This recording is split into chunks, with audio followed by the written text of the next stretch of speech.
Hi, this is Dr. Vishal Vikas Nair, and today we'll be seeing a case of endoscopic coblation assisted tonsillectomy. So you're getting an endoscopic view here, and today we'll be looking at a left tonsillectomy being performed. So I'm marking the incision first using the coblator at a setting of 7 and 3. And once I've marked the incision, I use the coblator wand as a dissector to get a glimpse of the plane.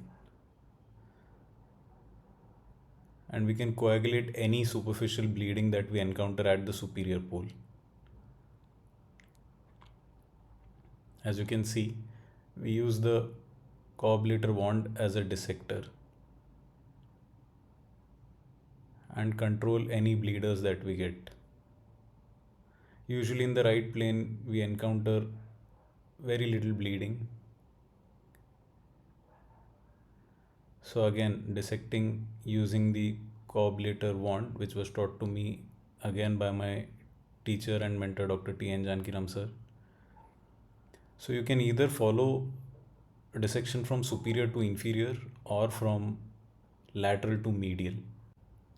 So the beauty and the advantage of a coblator is, as you can see, we get a pretty bloodless field, as well as the temperature at which we are working is 40 to 60 degrees as compared to 400 to 500 degrees with conventional diathermy, which means post-operative pain is comparatively less as compared to the conventional methods.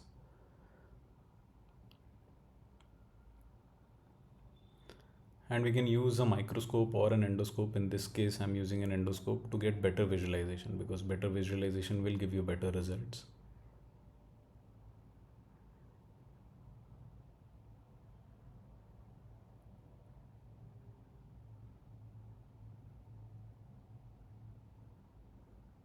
Again, coagulating any bleeders that we encounter. And as we reach the inferior pole, the important message here is that the tonsillar artery enters into the tonsil at the inferior pole, and hence we first start coagulating at the inferior pole. In fact, we coagulate a little bit of the substance of the tonsil as well. So the message here is, whenever you reach areas where vessels are present, you first coagulate and only then cut.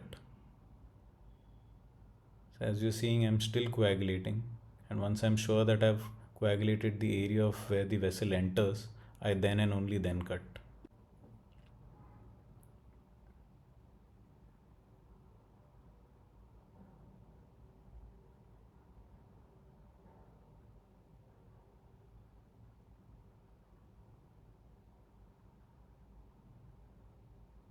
So once the lateral limit of the dissection has been completed, we go medially and look for the attachment of the tonsil to the posterior pillar. Again, using the coblator wand as a dissector, we dissect the tonsil.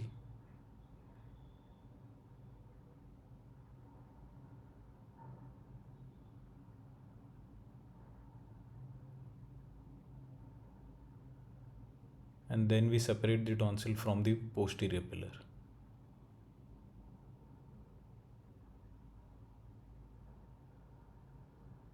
And the specimen is out.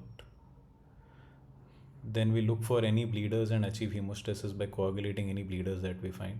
And as you can see, it's a clean fossa. Thank you for watching. In the next one, we'll see how I do an endoscopic adenoid